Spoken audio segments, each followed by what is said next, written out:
Hello guys, it's Ign Hl04 back with another Splinterlands video. Today I'm maybe making a new kind of video today to maybe show what cards potentially have the most gains in the future. This is going to be just a speculating video, just if you like this type of content you can still keep watching, but today we're not going to show any gameplay. I will be only showing you on cards that I think that have a potential growth that is outnumbered. And first up, we'll be talking about cards that are personally most of the cards I want to talk about I own. Okay, to be fair, I own all of the cards that I want to talk about because I will be talking of God. Today I will be take a look at Chaos Legion cards. In particularly, I will be looking at some fire cards who can get huge gains. Also, I will take in participation the reward cards and the Rift Watcher cards because those are currently the cheapest ones. I will be only looking at the regular cards, but first up, let's hop right into the video. So, in case you have missed it, I don't own any Rift Watcher cards. I showed it in my last video. And let's firstly, I think the reward, because let's do them at last, because those are. Let's do first of Rift Watchers and Chaos Legion. Let's go to the Fire Summoner and see which ones I think have a huge potential to grow in the future. First up, we're going to look at cards that are played in every league. And what card comes to my mind? What do you think? I'm thinking about Tarsa. Currently, she's about $1 per BCX, which is really cheap for a summoner. If we look at peak monsters and we're gonna look at the fire cards, Riftwatch, let's go to summoners. It's currently, let's go to grid, $1 per BCX. We can also consider not beta, let's go Riftwatcher summoners there. Let's compare her. The Skeogre is also costing only $180. So all of those are really cheap. If I had to pick one, I would go with Tarsi because $1 is just too less for a summoner that you need to play the game of consistently. She will be a card that's going to be really expensive in the future. If we look at the, let's say, Untamed, there's also not much difference in there. It's also $1.70, so it's 70 cents, it's 70% gain. But if you take a look at the older alpha and beta cards, we have them at $2.70. And if we take a look at an alpha card, we are having it at $8. I don't think we will reach this high if we get into a bull run, but I think there should be like $3 to $4 per BCX should be into it. And as of now, I'm really convinced that Yasik is going to be a must-have card in the future, due to the fact that he's the only legendary fire summoner when a new edition of cards is coming out called, I don't exactly know what's it called, but I know, Rebellion. It's called Rebellion. It's coming out in, I think the cards end in March, then we have a 2 to 3 months strike period, so it's sometimes Q3 to Q4 Rebellion is going to come out. If I'm wrong, please write it in the comments, I'd also like to know. But this card currently is the only legendary fire summoner out there. If we're gonna look at them, let's go at all summoners. We currently have in total 3 fire summoners and legendary. He's the only one that's below $100. He only costs 17. You can argue that he is going to be weaker than a Pablo Emberstorm and a Jotun, but you also have to admit that he is the only one who is being able to play it in the new modern format after Untamed cycles out. Also, I don't think he will reach the high of a Jotun or of a Pablo Emberstorm, but realistically, if this packs sell out, I would assume about $40, $50 per BCX, in addition to having a bull run next year. After we covered the summoners, I think we should go and take a look at the monsters. What are the most monsters that I used? What are some monsters that can be great in the future? And first up, we're gonna look at common cards. I think I'm gonna pick 1 or 2 cards per rarity, like common, rare, epic, legendary. I think you get it. In common, the card I chose because I'm using this the most and I think it's the greatest card. For fire, it's a cheap tank, it's the anti-platoon. I personally own a max gold foil copy of him. The stats from him, this card gets great at gold and above. In the lower leagues, it's not a decent tank, it's very good. But if you go to the higher leagues and you want to play in the higher leagues, this card is a must-have. Especially in diamond and in gold, it really gets strong with the extra scavenge, and you see this guy often with 8, 9, 10 health in the first position, taking hits as it's a daily job. I would strongly consider this card. Currently, the gold foil copy goes for 67 cents per BCX, and the regular foil copy goes for only 4 cents. You can buy a max copy for $16, which could be recommended, but as you know, this is not financial advice, this is just my opinion. This card is going to be really anticipated in the future and you'd love to play him. As the stand of now, I want to talk about 2 cards in the rare category. Although I think it's going to be free. First up, it's the Tenny Striker. This card is going to be played in every level, even in bronze up to diamond. It only gets better with as more of him you unlock, like for example at level 6, so in maximum gold you're also having 4 attack with Tar, so you have 5 attack. If you played with a Yasek, you have 5 speed and piercing, so this card is just amazing, and I'm quite sure that he will go up in value, because currently you're getting a single copy for 30 cents per BCX, and a max copy is valued about $33, which is actually very cheap for a card like this. And we can compare her to a card like from Untamed. It's a rare it's a common card that's not going to be a summoner. It's called the Serpentine Spy. This card has the opportunity ability with poison. He does 4 attack. He's they're less in print, and there are also more copies. It's also a rare card, but I think it's going to be interesting to see how those will spike up in price, and maybe the Tennis Striker will get up to the price of a Serpentine Spy. The next card I want to feature is a card I found exclusively helpful in diamond and above. It only costs $7 and it helped me to win lots of more battles.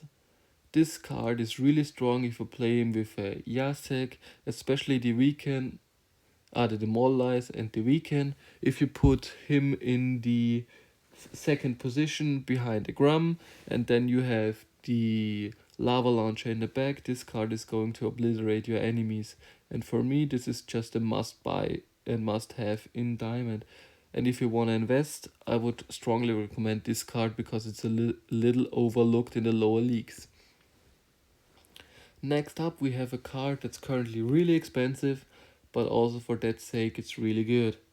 We are taking a look at the Tinder Log. This card is the first card I want to feature of the current Riftwatcher expansion. The stats are really tremendous. He's the only card with silence in fire. In the Silver League, it gets last stand, so you can play him in the last position, and if he survives all the battle, it's going to go to 5 attacks and 3 speed. Especially with the death blow ability, it's a really good llama counter, and if you get a little bit of lucky, you can get a card for cheap. Currently, this card costs about 62 cents per BCX, which is a lot of money, but if you have the budget to finance you this guy, I would definitely recommend him to you. It's a great addition to your deck, and he will get more expensive in the future. Then let's look about the epic cards, and there I think every epic card in here is great. The Forgotten one is perfect if you wanna play the low mana or the high mana games, especially if you have a poison rule set in bronze and silver. This is one of the few cards that gets immunity in the early levels, like bronze level 1, and it's a must have if you earn any poison rule set. This card only costs $1.34 per BCX, and the max copy costs about $61, which is very expensive, but for me it was totally worth it. Then we can take a look at Task Divide, especially now in the Magic meta that's happening down in the lower ranks. This card is going to be a really great addition to your team. Personally, I would recommend to him at bronze, because there you get a lot out of him.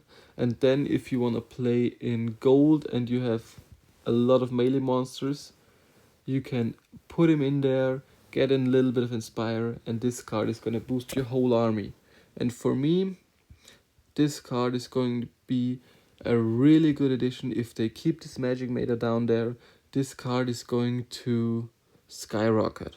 And I think this is it's just very strong card. I was just astonished. Yeah, amazing.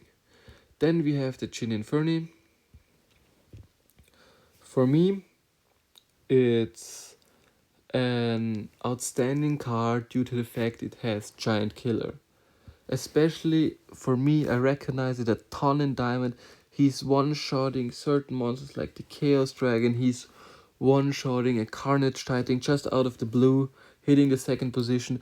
He's annihilating the Core Lurker. This card is a beast if it hits your shot. He's really squishy. He only costs about 66 cent per BCX, but you will want to buy him now, because in the future, if everybody acknowledges his strength, he will be very hard to cope and very hard to get, and you will have a hard time fighting against him. A max copy costs about, let's look it up, we don't have it right now, but I will assume about $30, because 30 will be good. $30, because a level 5 copy costs 22, and a gold foil max copy you can currently get for $71. Then let's look at some legendary cards, which there are only a few of. First up, I want to talk about Infinite Rising. This card is, I don't even play this card. I don't know, I don't think it's any good. If you wanna, maybe it gets good in the future with future abilities released, but currently this card is just a waste of money for my time. I won't sell him because he's very cheap. He costs $1 per BCX, which is not worth selling it, but you don't need this card. A Scourge Fiend, this card is one of the most important cards that you can have for your Splinterlands team. Every fiend is going to skyrocket in price. If you remember, there was the chicken, if you played a little bit earlier, this card costs about $30 per BCX, and I think it could happen to the Scourge Fiends too. Those are meta dominant cards. If you don't get new 0 mana cards from the new Rebellion edition, then those will be highly expensive and very, very hard to get. And if you get one, your win rate will explode into the roof. Then we have to talk about the King of Monsters, Grum. This card currently is on a good sale for only $3.45 per BCX if you want a level 6 copy, or $3.86 if you want a 1 BCX of him. And I think he's a little bit undervalued. He's one of 2 modern monsters that has the Bloodlust ability. It's an exclusive ability to Gladiator's cards, or it was, as you see now, Grum. It also is a very strong anti-magic tank with Void and Void armor. And if you have a giant in the front and you can get this card to hit your enemy. With a little bit of help of Yasek, he's going to obliterate the other team. Especially he gets 5 attack base at the highest level with Giant Killer. Then I also have to point out that Giant Killer does double damage to monsters with 10 or more mana. If you add in the piercing, he's going to one-shot a lot of weak monsters. So consider getting one of him for your future plans. At least I want to talk about one card. Currently you saw his price. He is about $13 per BCX. It's called Mordius. He is a sneak, an opportunity monster. I personally don't own him because I'm waiting for him until he drops to $8, $7, $6. Now he's a little bit expensive, but he is still worth it. This card, especially with the stun or the piercing, or you can also play him in the lower levels if you're using a Yasek. He's going to go to 4 speed. The only downside to him, he needs to be protected very well. You can also compare this card to a Serpentine Spy, which is currently going to about $2.39, and a max copy costs about $470. And you're going to get a max copy of Mordius for about $150. So there's huge potential in there, a 2 to 3 times increase, which could be really awesome. I'm going to get this card. I think it's amazing, but currently it's too expensive.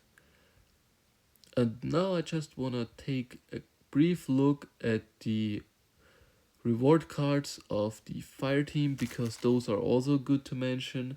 I bought every card of them maxed out, and I think the most potential of those have the Lava Launcher and the Countess Sinage, due to the fact the Countess Sinage is a monster with Blast, Swiftness and Opportunity, which is just a beast. I think I would compare her to something like the Ruler of the Seas, which, if you don't know this card, it's an legendary reward card, legendary water, Rule of the Seas. It goes for 30 to 40 bucks per BCX, which would equivalent to a over 10 times, it's like 40 times X this card.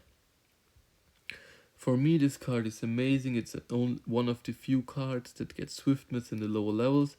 Bear in mind, all of this can change if the new Rebellion set comes out, but for now, I think this card is undervalued. It has a little bit of circulation, but I'm trying to accumulate as much of these as I can, as well as I'm trying to accumulate as much Lava Launches as I can for my fire team. Those are amazing cards, and I hope I could show you some of the future investment advices. Maybe you want to invest now in some cards, maybe you think, oh, I have those cards, maybe I need to buy more of those. And I hope I could give you a brief insight of how the matter is looking today. I wish you an amazing rest of the day. Bye.